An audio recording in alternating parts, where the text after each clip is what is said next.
உள்ளதால் ஒரு கமா போட்டுங்க.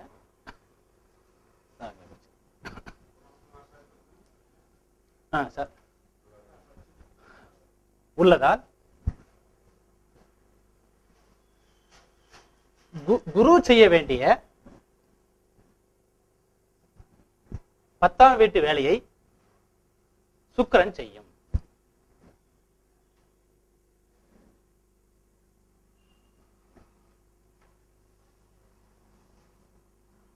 அதாவது சுக்கிரன் 10ஆம் வீட்டுடைய காரக பலனை தரும். 10ஆம் வீட்டு காரக பலனை தரும். அதன்படி ஜாதகருக்கு சுக்கிர தசை நடைபெறும் போது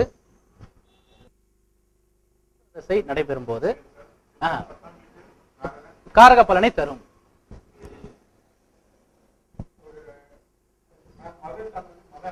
ஓ மலையாளமா? ஓ ஓ சரி சரி சரி. ஓகே, ஒண்ணும் பிரச்சனை. அதன்படி சுக்கிர தசையில் தொழிலில் ஜாதகர் சிறந்து விளங்குவார். சுக்கிர தசையில்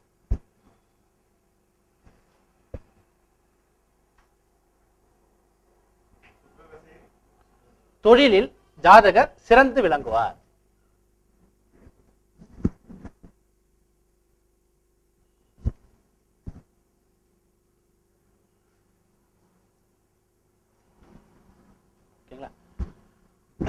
அதே நேரத்தில் தன்னுடைய 12ஆம் வீட்டு வேலையை, தன்னுடைய 12வது வீட்டு வேலைனா இந்த சுக்கிரன் 12வது வீட்டுல இருக்காரு இல்லையா, இந்த 12வது வீட்டு வேலையை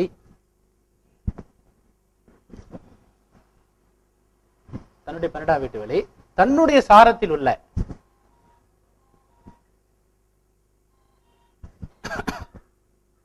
கிரகம் செய்ய அனுமதி தருகிறார்.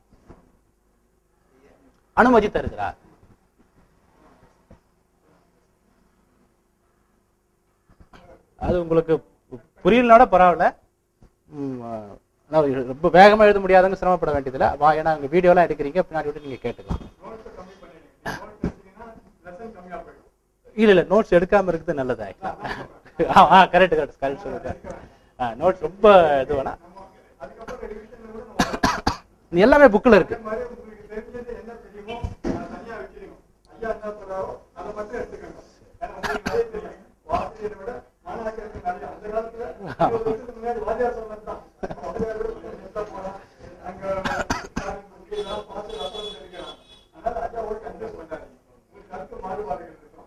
ஓகே, பார்த்து நிச்சயமா சார்.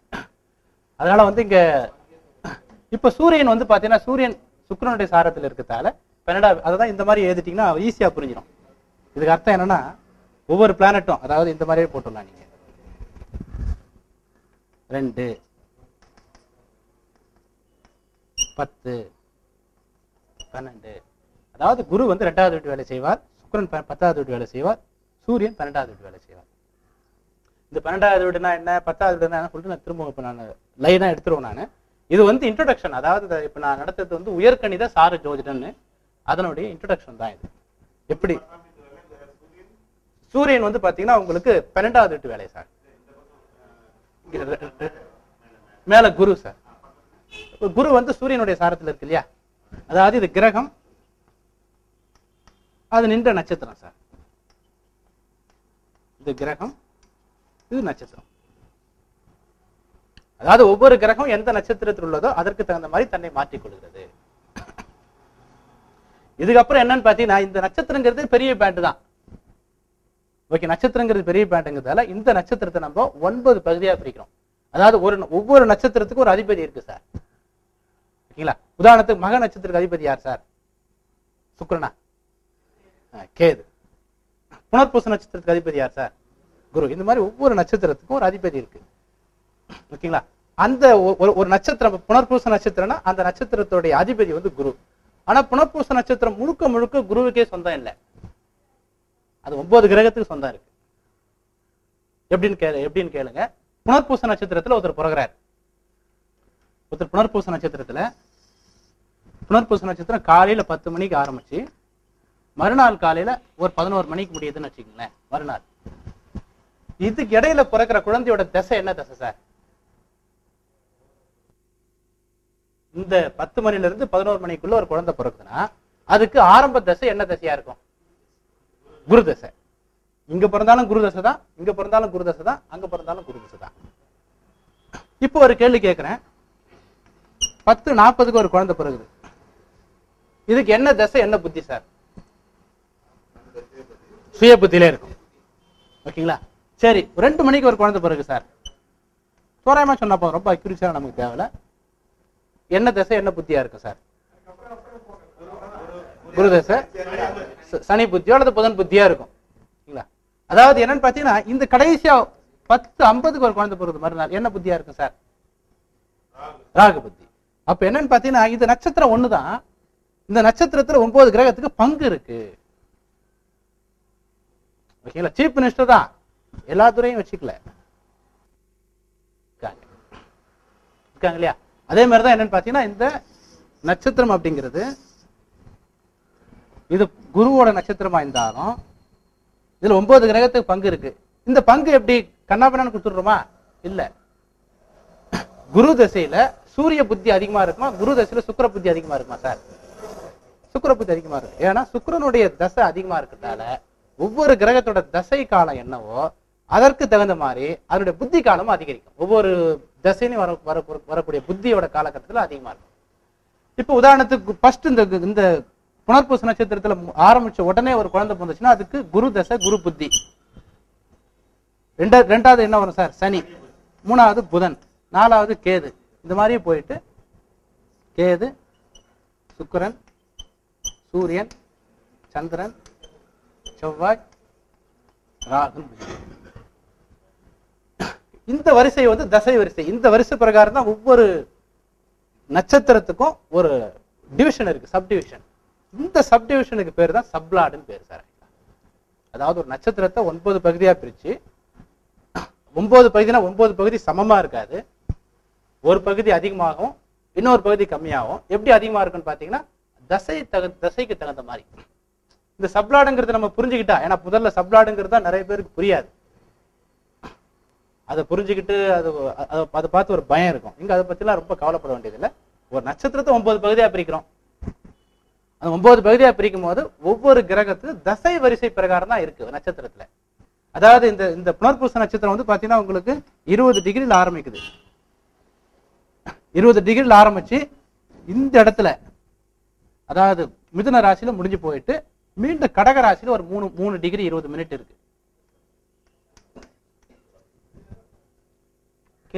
அப்போ இந்த இதுக்கு இடையில பாத்தீங்கன்னா உங்களுக்கு ஒவ்வொரு ஏரியாவிலும் அந்த சப்டிவிஷன் இருக்கு பாருங்க. இதுக்கு தான் நம்ம சப்லாடு அப்படின்னு சொல்றோம் நம்ம. ஓகேங்களா? இப்ப இந்த சப்லாடு எப்படி பிரிக்கிறது நம்ம பார்ப்போம். சின்ன கணக்கு தான், ஏன்னா அது சொல்லாம கூட கிளாஸ் நடத்திடலாம். பட் இருந்தாலும் அது முறையா வந்துடணுங்கிறத நான் போட்டுறேன்.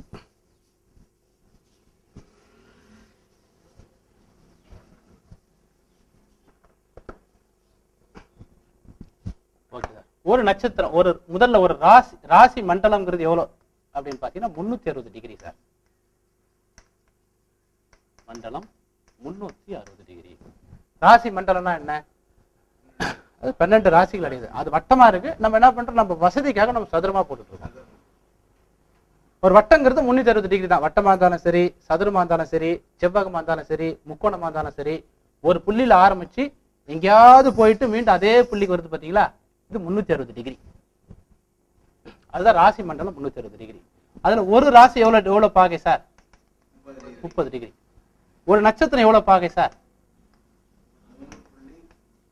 ஒரு நட்சத்திரம் வந்து 13 டிகிரி 20 மினிட் சார். ஒரு பாதம் தான் உங்களுக்கு 3:20.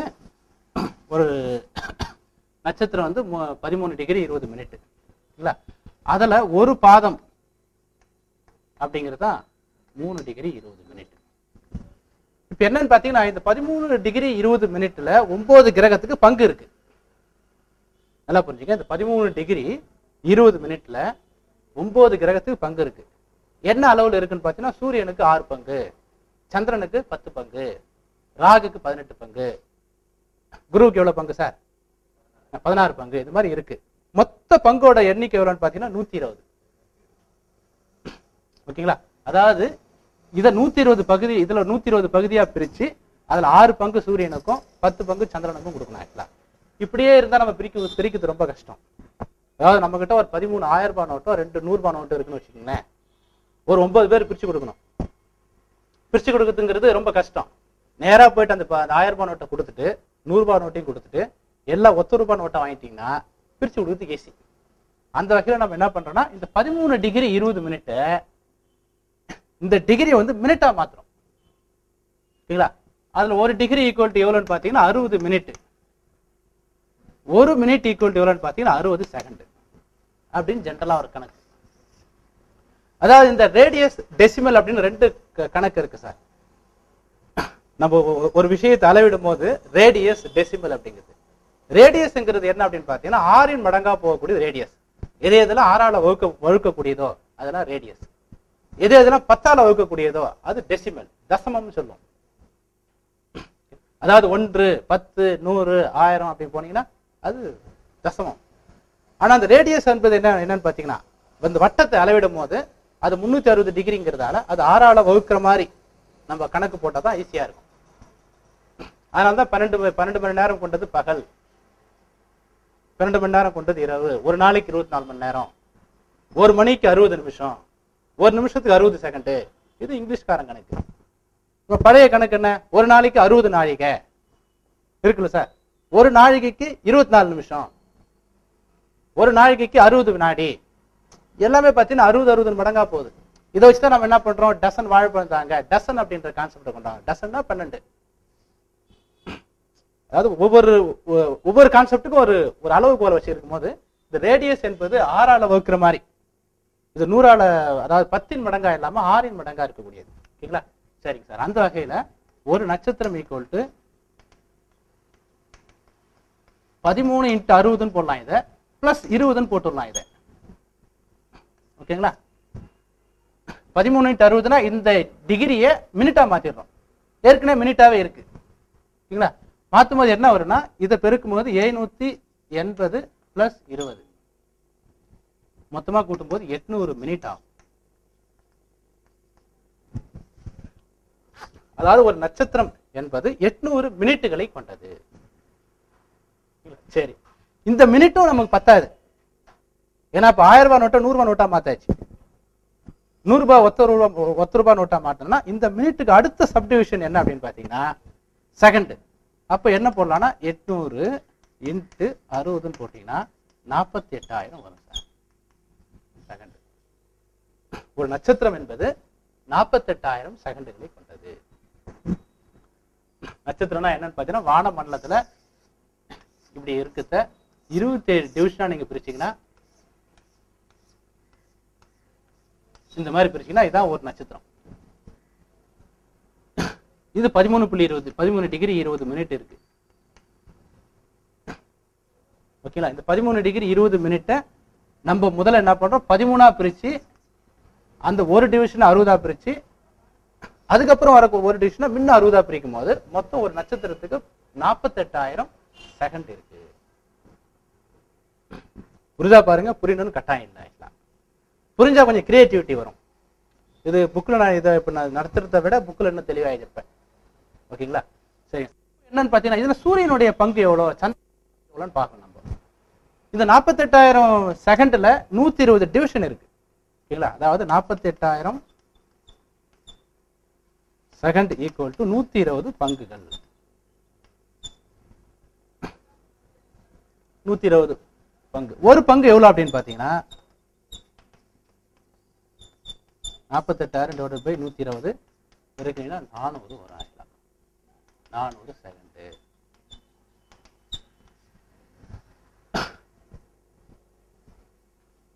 அதாவது ஒரு நட்சத்திரத்தை 120 டிவிஷனா பிரிக்கும் போது ஒரு டிவிஷனுடைய ஏரியா எவ்வளவுன்னு பாத்தீங்கன்னா 400 செகண்ட். ஒரு டிவிஷன் 400.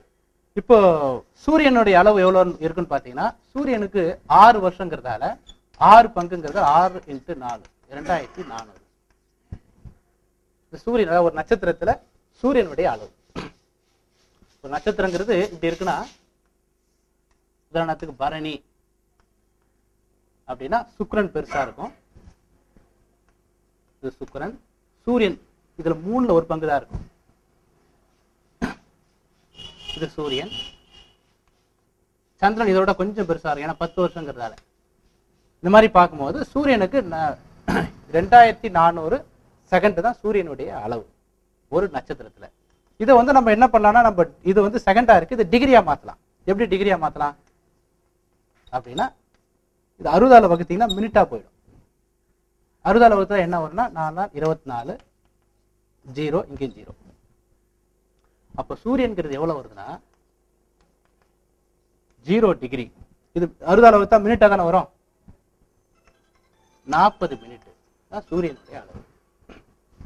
அதாவது ஒரு நட்சத்திரம் என்பது 13 டிகிரி 20 மினிட் அப்படிங்கிற அளவுல சூரியனுடைய அளவு வந்து 0 டிகிரி 40 மினிட் 00 செகண்ட்.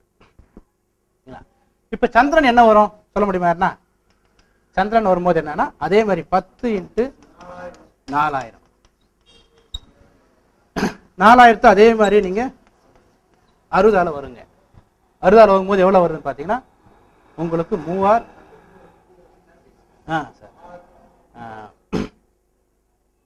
6/24 6/36 மீதி 40 மீண்டும் 6/36 வருது இல்லையா? இத 1 டிகிரி 6 மினிட்னு சொல்லலாமா? இத 1 டிகிரி 6 மினிட்னு சொல்லலாமா? இது செகண்ட் ஏற்கனவே அப்படியே இருக்கா? அப்போ 1 டிகிரி 6 மினிட் 40 செகண்ட் தான் சந்திரனோட அளவு. சந்திரன் வந்து 1 டிகிரி 6 மினிட் 40 செகண்ட். 6 சார் 60 தானே?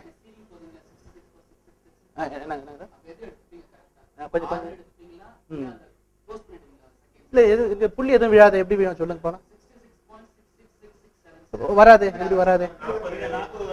40 வருதுல்ல சார்? ஆமா. அதாவது இது எல்லாமே வந்து ரேடியஸ் கணக்கு சார். கால்குலேட்டர் போட்டீங்கன்னா சரியா வராது. ஆமா சார். இது வந்து அதாவது 100 நிமிஷங்கிறது 1 மணியா? அப்படியா? 60 நிமிஷம் தான் 1 மணி.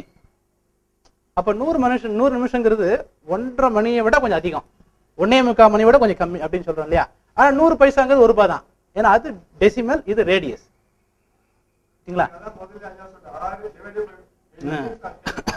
சார் இன்னும் என்னன்னு பாத்தீங்கன்னா இதெல்லாம் உங்களுக்கு தெரியணும்னு கட்டாயம் இல்லை. அதான் நீங்க புக்ல இருக்கு, எல்லாமே புக்ல இருக்கு. ஆனா ஒரு மெத்தடா வரணுங்கிறது நான் கொஞ்சம் வேகமா போறேன். அதனால தான் இதை ரொம்ப இதுக்கு நேரத்தை இந்த கணக்கு, ஏன்னா கணக்குக்கு ரொம்ப நேரத்தை வீணடிக்க விரும்புறது நான் பலன் சொல்றதுதான் நம்ம முக்கியங்கிறதால அதில் போயிடும். ஓகேங்களா? இப்ப சந்திரனுக்கு இந்த மாதிரி போட்டது. செவ்வாய்க்கு யாருன்னா போடுங்களேன், நீங்களே செவ்வாய் போட்டு சொல்லுங்களேன் டக்குன்னு.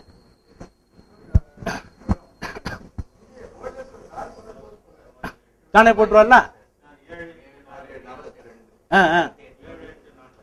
அதாவது 7